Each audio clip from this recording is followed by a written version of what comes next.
pessoal, aqui é a Natália Petris e hoje vamos falar sobre esse clássico curtinho do Dostoiévski, Noites Brancas. E essa edição aqui, além de curtinha, ela é bem pequenininha, né? Uma edição de bolso da Antofágica. É a nova edição deles, que é a Nanofágica. Uma edição pequena da Antofágica que eu tinha era essa aqui, de um nariz, né? E ela era capa dura. É diferente dessa daqui, que ainda é menor, né, a Nanofágica, e ela não é capa dura, né? Então essa edição é bem mais simples e ela foi muito barata, foi tipo R$10, eu comprei na pré-venda, né? E eu achei a ideia incrível, ela realmente cabe em todos os lugares. E mesmo ela sendo assim, pequenininha, né, de bolso, ela ainda é muito completa. Nesse aqui do nariz tem uma videoaula, né, tem um QR Code que dá acesso a uma videoaula que explica um pouco sobre a literatura russa, e os pós-fácios já estão aqui no próprio livro. A diferença desse daqui é que ele aqui é só o texto, não tem apresentação e pós-fácil no livro, mas aqui no final a gente tem o QR Code que dá acesso a 4 pós-fácios e uma apresentação. A apresentação é da Letrux, que é cantora e poeta. O pós-fácil 1, né, que é o primeiro pós-fácil, é do ilustrador Matheus Ascioli, que criou essas ilustrações aqui no final. E aí ele fala um pouco sobre o que o inspirou, né, o que no livro fez ele se inspirar para desenhar isso aqui. O segundo pós-fácil é do tradutor Lucas Simone, que também é historiador. O terceiro pós-fácil é da professora Priscila Marques. E o quarto pós-fácil é da Natália Timmerman, que é escritora e psiquiatra. Já ia falar professora de novo. Enfim, como vocês podem ver, é uma edição bem pequenininha, né? Bem simplesinha, barata, mas que não deixa de ter conteúdo. Todos esses textos de apoio enriquecem muito, né, o livro. Porque ainda mais literatura russa, que eu já vi muita gente falar que não lê literatura russa porque não entende. E realmente, eu quando li pela primeira vez os contos do Anton Tchekhov, e li O Nariz e tudo, foi difícil entender sem os textos de apoio. Então, é bom assistir aquelas videoaulas, procurar algum vídeo no YouTube, tentar ler esses textos de apoio, porque vão te ajudar a entender mais sobre a história, né? Porque você tem que conhecer um pouco da cultura russa para entender essas obras. E aí, até hoje, a única coisa que eu tinha lido de Dostoiévski foi Memórias do Subsolo, né? Tem até vídeo aqui no canal.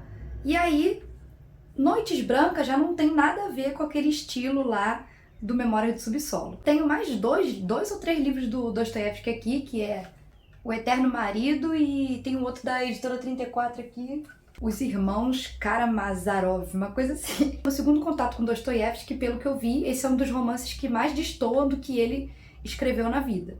Então vamos à história. Então conta a história de um casal, né? Um casal, o narrador, que não tem nome, que é um sonhador, e a Nastienka. Essa história se passa em São Petersburgo e o livro é de 1848. E aí o narrador, o sonhador, né? O narrador, o personagem principal, ele vai contando um pouco das suas andanças na noite pela cidade, né? Ele vai passando pelas ruas, vai descrevendo o que ele vê, o que ele sente. Ele percebe, assim, a cidade muito vazia, né? O livro o tempo inteiro tem essa pegada meio fantasmagórica, uma coisa meio de sonho mesmo, onírico. Você não sabe se aconteceu mesmo ou se ele ficou imaginando certas situações, porque ele mesmo se intitula um sonhador. Então sempre tem alguma coisa que remete a lua branca, a luz que ilumina não sei o que, essa ideia de essas noites brancas, né? De uma claridade que não é do dia. E aí o que acontece? Em uma dessas andanças do sonhador, ele vê uma moça andando meio angustiada, parece que estava fugindo de um cara que estava um pouco atrás.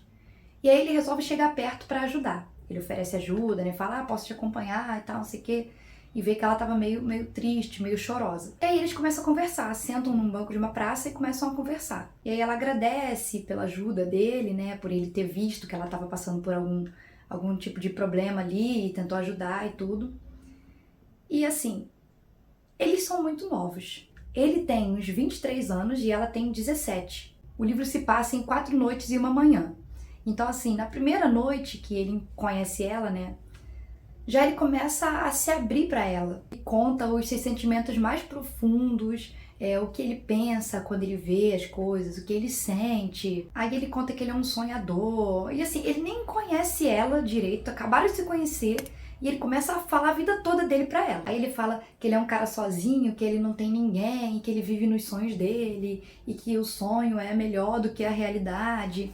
E aqui até aqui atrás tem escrito: nos sonhos crio verdadeiros romances. Porque ele fica imaginando coisas que nunca aconteceram. Por exemplo, ele nunca teve um amor, ele nunca teve uma namorada, ele nunca teve ninguém. Parece que ele é um cara bem sozinho.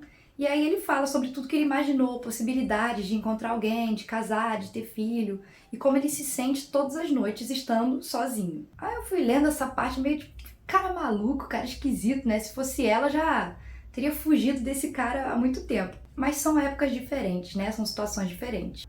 E aí, assim, ele conversa com ela, ele conta pra ela a vida dele, e aí ela fala que ela tá com vontade de se abrir pra ele também, contar um pouco da vida dela.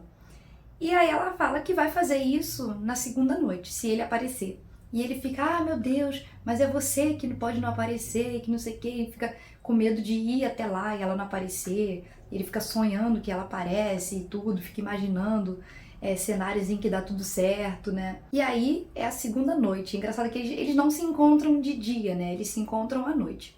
E aí eles vão de novo para aquele banco de praça onde não tem ninguém, tudo deserto, tem aquela atmosfera meio fria, meio neblina, assim, a luz da lua iluminando, e só eles dois conversando. E ela conta pra ele um pouco da vida dela, né? Ela conta que ela só tem 17 anos, que ela mora com a avó, conta como a avó trata ela, vai contando um pouco da sua vida. E tem muitas características ainda do romantismo nesse livro aqui. O narrador acha que vai salvar a vida dela, que ela sofre com a avó, a gente tem que se casar para resolver essa situação, né? O amor vence e tudo. Eles ficam lá os dois conversando e sonhando com um futuro melhor se eles se casassem. Isso que são tipo 2 noites, né, conversando, nem se conhece direito. E aí ele coloca ela num pedestal, ela é a mulher mais perfeita do mundo, ela é linda, ela é incrível, né? E ele já tá super apaixonado, já desde a primeira noite. Enfim, aí chega uma hora que ela revela uma história que a avó dela alugava, eu acho que o quarto de cima, e uma vez ela alugou pra um cara que ela, tipo, conversou umas 2, 3 vezes ali, tipo, muito rápido na escada, se encontrou com ele. E ele prometeu pra ela que era um viajante, né? Ele prometeu pra ela que um dia ele ia mandar a carta e ia voltar pra buscar ela e eles se casarem.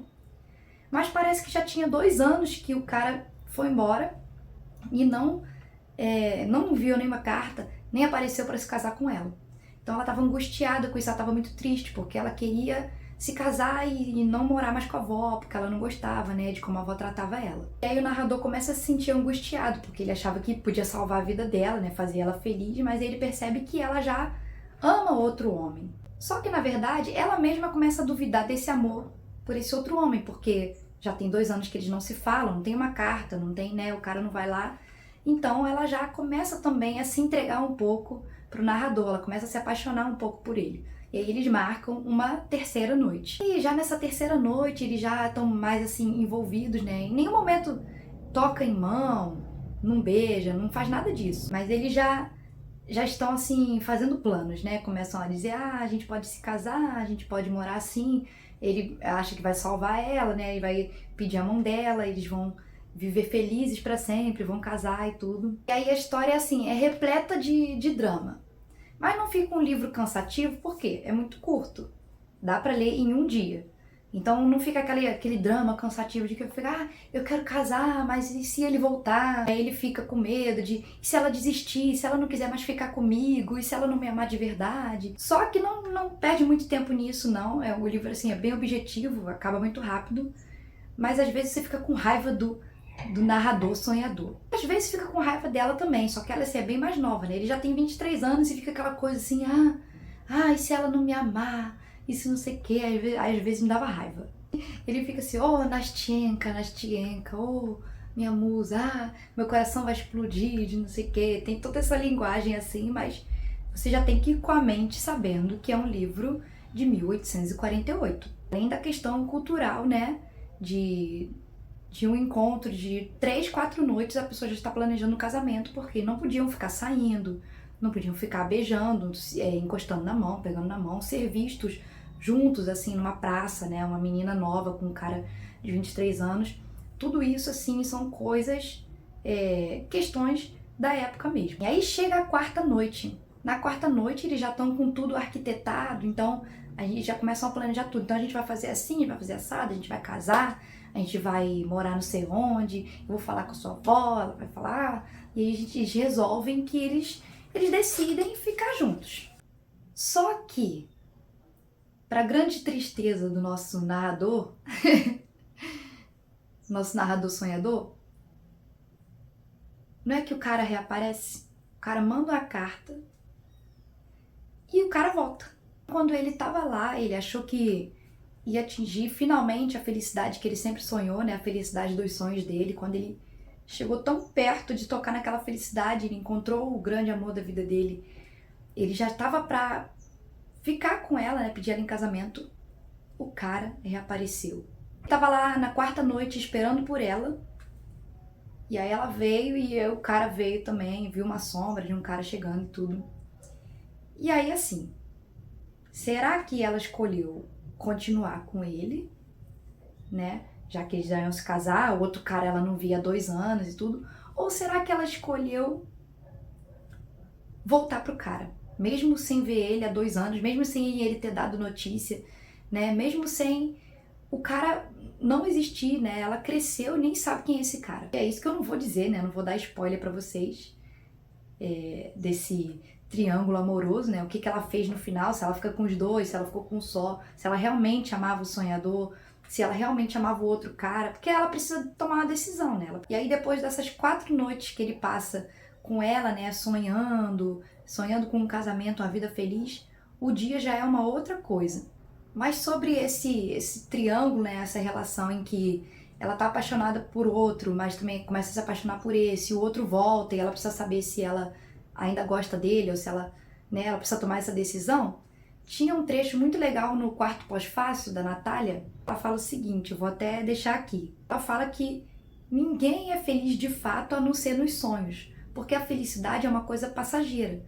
Ele acreditou realmente naquelas 4 noites que ele ia concretizar essa felicidade para a vida inteira. Quando é uma coisa que chegou na quarta noite, ele viu que poderia cair tudo por terra, ele viu que poderia perder assim, num estalar de dedos, a felicidade que ele tanto sonhou. E que caso ela não fique com ele, a tristeza seria eterna, né? Porque ele chegou tão perto de alcançar aquilo e ele iria perder. Por isso que ele escolhe viver nos sonhos, né? Desde o início, né, da história, é por isso que ele prefere viver nos sonhos. Porque ele sabe que nos sonhos nada vai dar errado, nos sonhos tudo é perfeito, né? Então assim, é uma história muito curtinha, muito legalzinha. Eu achei que vale a pena a gente ler, né, para conhecer um pouco mais desse lado romântico do Dostoiévski. Faz tempo que eu não li uma história assim, eu achei legal. E eu li assim, comecei a ler em um dia, li metade, e no outro peguei pra ler e terminei. Mas se você tiver com tempo, você consegue ler em um dia só. Enfim, depois eu vou ler mais coisas do Dostoiévski. Eu tô gostando muito de... Todas as vezes que eu leio um livro da literatura russa, eu tô achando bem legal. Então, eu acho que vale a pena a experiência também, até se for um primeiro contato com Dostoiévski, porque esse livro é bem curtinho. Espero que vocês tenham gostado e até a próxima.